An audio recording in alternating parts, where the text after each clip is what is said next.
क्योंकि हाथरस में योगी जी का आगमन होना है तो जगह जगह जाम मिला है। और भाई विलंब भी हो गया तो कोई चिंता नहीं, क्योंकि योगी जी की रैली थी।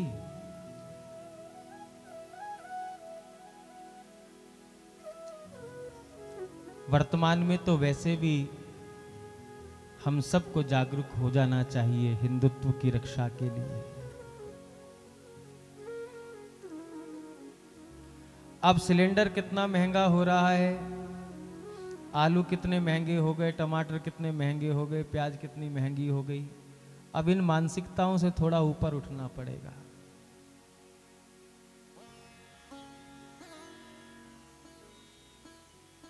भगवत कृपा से भारतवर्ष को दो ऐसे रत्न की प्राप्ति हुई है इतने वर्षों के बाद। भले ही 1947 में भारत की आज़ादी हुई हो, लेकिन अगर हिंदुत्व की दृष्टि से देखें तो लगता है कि अभी 5 वर्षों से ही हमारा भारत स्वतंत्र हुआ है।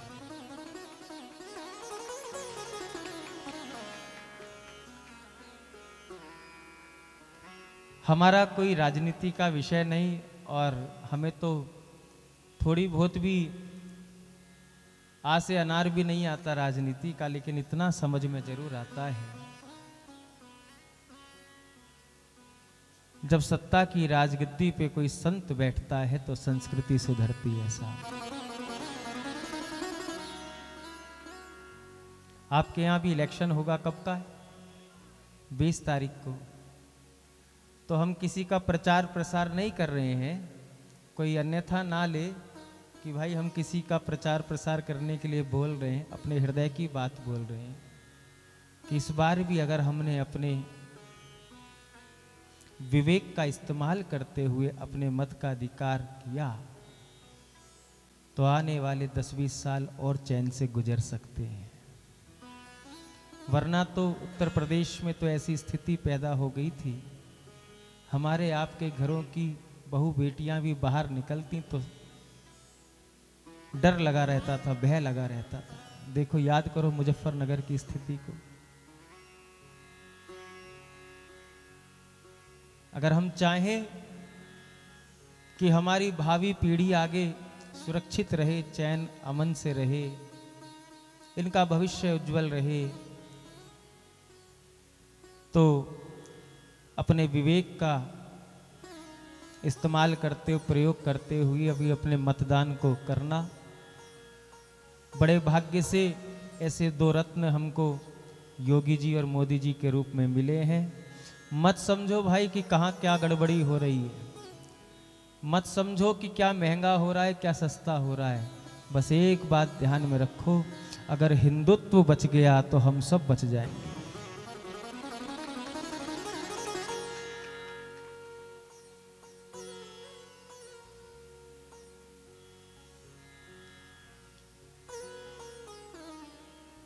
भारत को विश्व गुरु बनाने का प्रयास चल रहा है, और अकेले कुछ लोग ही इस प्रयास को सफल नहीं कर सकते। घर घर से ये प्रयास आरंभ होना चाहिए, तभी तो भारत पुनः विश्व गुरु बन पाएगा।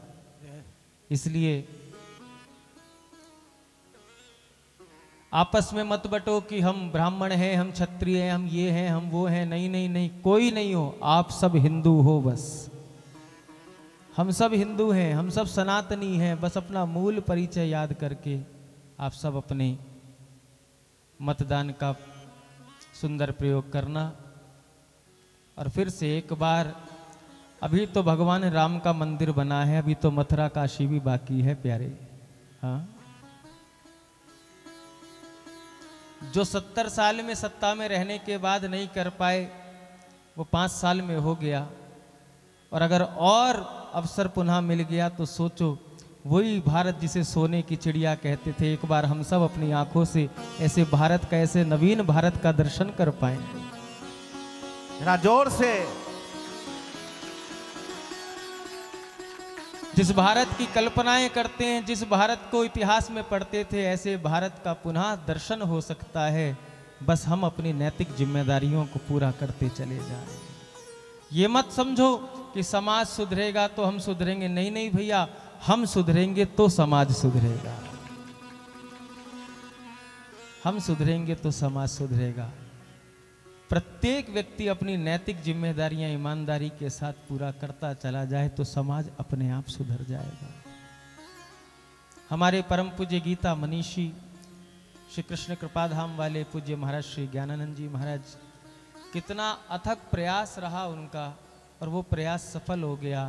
आज हरियाणा में गीता जी पढ़ाई जा रही हैं विद्यालय में। हम लोगों को क्या इतिहास पढ़ाया गया, उन विधर्मियों को कितना सुंदर बता करके हमारी बुद्धि भ्रमित की गई। हम भूल गए छत्रपति शिवाजी को, हम भूल गए महाराणा सांगा को, हम भूल गए महाराणा प्रताप को। और विधर्मियों को एक से एक उनका सुंदर जीवन दिखा करके हम हिंदुओं को कितना भ्रमित किया गया। आज फिर से एक बार भगवान ने अवसर दिया है और इस अवसर से हमें चूकना नहीं चाहिए। हमें किसी भी स्वार्थ, किसी भी लालच को एक किनारे रख करके एक मत हो करके केवल हिंदुत्व के लिए अपने आप को समर्पित कर देना चाहिए। तभी घर घर में राम राज्य की स्थापना हो पाएगी, तभी घर घर में राम राज्य की स्थापना हो पाएगी। जय श्री राम, जय श्री राम। तो रैली थी योगी जी की, तो हमें भी प्रसन्नता थी कि चलो लेट भी हो रहे हैं तो किसी संत की वजह से ही हो रहे हैं, किसी साधु की वजह से ही हो रहे हैं। एक बार बोलो श्री राधे, श्री राधे, फिर बोलो श्री राधे। श्री राधे।